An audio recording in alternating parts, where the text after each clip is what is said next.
हमने तारिक साहब अभी ट्वीट मोदी की पढ़ी है जी जी, इसको आप कैसे रीड करते हैं? आपको क्या अंदाजा हो रहा है? अपनी कौम का वो कह रहे हैं कि नहीं, एक एग्जाम में हार या जीत जो है जिससे डिफाइन नहीं होता, हम फाइट बैक करेंगे। क्या कहना चाह रहे हो? देखिए जैसे होता है ना, खसियानी बिल्ली खंबा नोचे, हाँ। वो क्या क्या करे बेचारा। उनके अल्फाज, उनकी जो है बॉडी लैंग्वेज का साथ नहीं दे रहे, और अजीब तरह से ड्रामा जैसे उनकी है ना, समझते कोई फिल्म चला रहे हैं, कोई फिल्म को डायरेक्ट कर रहे हैं, झूठ पे झूठ।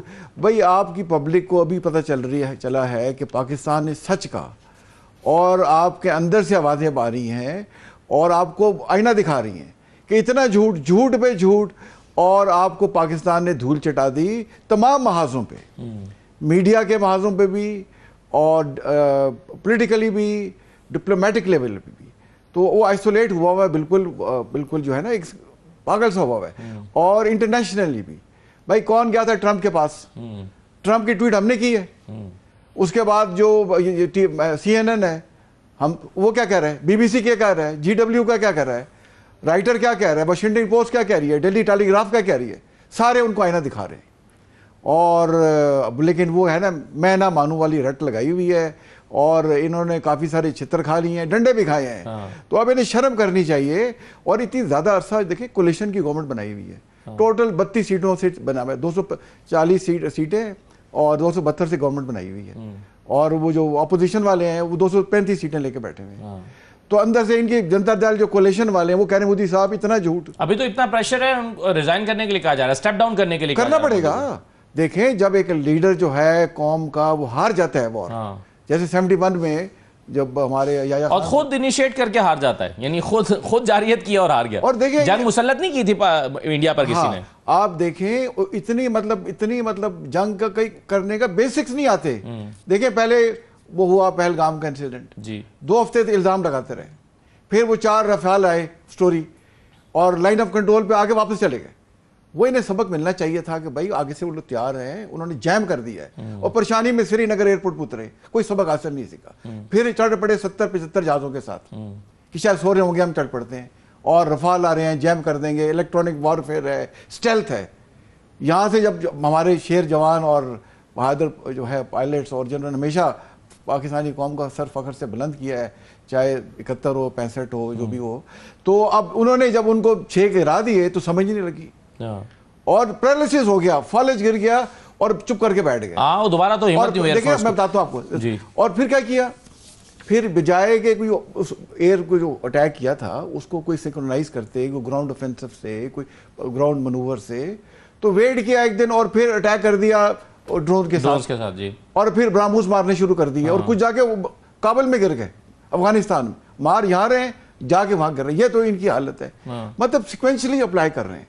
और जब पाकिस्तान ने फायर पावर उन पे अनलिश की तो आप देखें कि बिल्कुल जहाज की तरह बैठ गए, जहाज पीछे ले गए, फॉरवर्ड बेस खाली कर दिए, और कोई चैलेंज करने वाले नहीं था पाकिस्तान को। एक दिन के अंदर घुटन पे आ गए, और माफी तलाफी, और फजर से जो स्टार्ट हुआ ऑपरेशन असर पे, और कई मुल्कों से देखिए, अमेरिका से रब्ता किया, सऊदी अरेबिया से किया, उसके बाद टर्की से किया, चाइना से भी किया कि जी हमारी जान छुड़ाएं बैठ। अच्छा, उसमें तो खैर वो मैं इस पर आगे चल के बात करता हूँ, उसमें तो वो मान नहीं रहे कि हमने राब्ता किया था। लेकिन जनरल साहब वो ये कि अगर भारत ने या मोदी ने इनफैक्ट ये सारा ड्रामा इसलिए रचाया था कि वो अपनी गिरती हुई सियासी साख को बहाल कर सके, तो इस वाक़े के बाद तो उसकी सियासी साख और तबाह हो गई है। तो ऐसे में क्या वो फिर किसी जारियत को प्लान कर सकता है? मेरा ख्याल है ये इसके बड़े कम चांसेस हैं। देखिए वैसे तो वो ऐसा करने की पोजीशन में नहीं रहा। नहीं, देखिए मैं ये कहना चाहूँगा कि मोदी से आप कुछ भी एक्सपेक्ट कर सकते हैं, मतलब he is not a person of some substance. और जैसे हलाली साहब कह रहे हैं कि अगर कोई समझदार या खुददार आदमी होता तो अब तक रिज़ाइन कर चुका होता, अगर सम पर्सन ऑफ इंटेग्रिटी और करेक्टर होता। वो तो इसमें है ही नहीं, तो ना ज़्यादा पढ़ा लिखा है। और आपने देखी होगी एक वीडियो सर्कुलेट कर रही है किसी इनके मेंबर ऑफ कांग्रेस की, वो कह रहे हैं कि जिस साल इसने कहा कि मैंने ग्रेजुएशन की है न्यू दिल्ली यूनिवर्सिटी से, तो मैं वहाँ पढ़ती थी, वहाँ मोदी तो था ही नहीं। तो कोई प्रूफ नहीं है इनकी एजुकेशन क्वालिफिकेशन को, जिस तरह से बातचीत करते हैं। जाली डिग्री होल्डर, हाँ जाली डिग्री होल्डर है मेरे ख्याल में। और ना इनको डिप्लोमेटिक नॉर्म्स आते हैं, जाके दूसरे स्टेट में जफ्फी डालनी शुरू कर देते हैं, वो पीछे हटते हैं, हाथ पकड़ के हिलाते रहते हैं, और इनसे सिया ट्रम्प ने ठीक किया इनको, लास्ट ये भागे भागे गया ना वहाँ पे कि जाएं पता नहीं क्या कुछ लेकर आएंगे। उसने कहा $45 बिलियन का ट्रेड डेफिसिट है, हमसे यही चाहिए जहाज दो, F-35 भी लो।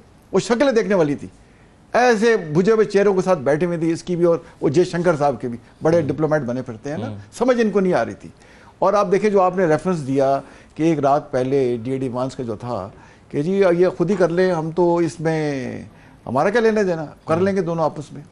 तो क्या हो गया 24 घंटे के अंदर अंदर कि तो रात जागते रहे और सुलह करवा दी। इसलिए कि एयरफोर्स बिल्कुल जैसे कह रहे थे भी कि डाउन थी, कोई था ही नहीं आगे, और इम्प्यूनिटी के साथ हमने इनको मारा है। लाइन ऑफ कंट्रोल पूरे, अगर हम इसको, this was a golden chance for us, अगर हम ग्राउंड मनूवर कर देते कश्मीर कट जाता।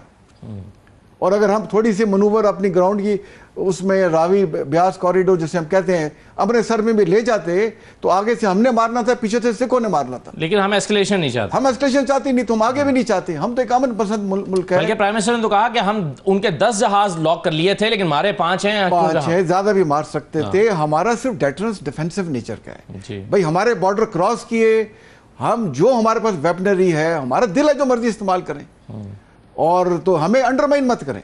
अभी भी हमें राब्ते में रहना चाहिए, जो जिन्होंने ये स्टेट में फैसिलिटेट किया ये डील, और उनसे हमारे एक्चुअल मसलों पे बात करानी चाहिए। और इस वक्त एनवायरनमेंट ऐसी है, दुनिया आपके साथ खड़ी हुई है, आपका स्टेचर आसमान को छू रहा है, दुनिया आपकी तारीफ कर रही है। मुस्लिम उम्मा में देखें, तमाम इस्लामी ममालिक में जो पल्स आई है, वो देखें इतने खुश हैं, खुशियां मना रहे हैं, मिठाइयाँ बांट रहे हैं कि पाकिस्तान मतलब पहला इस्लामिक मुल्क निकला है। इराक को देख लें, सीरिया, शाम, लेबनान, तो यमन रिटेलिएट किया है, जिसने रिटेलिएट किया और ना कुछ चने चबा दिए।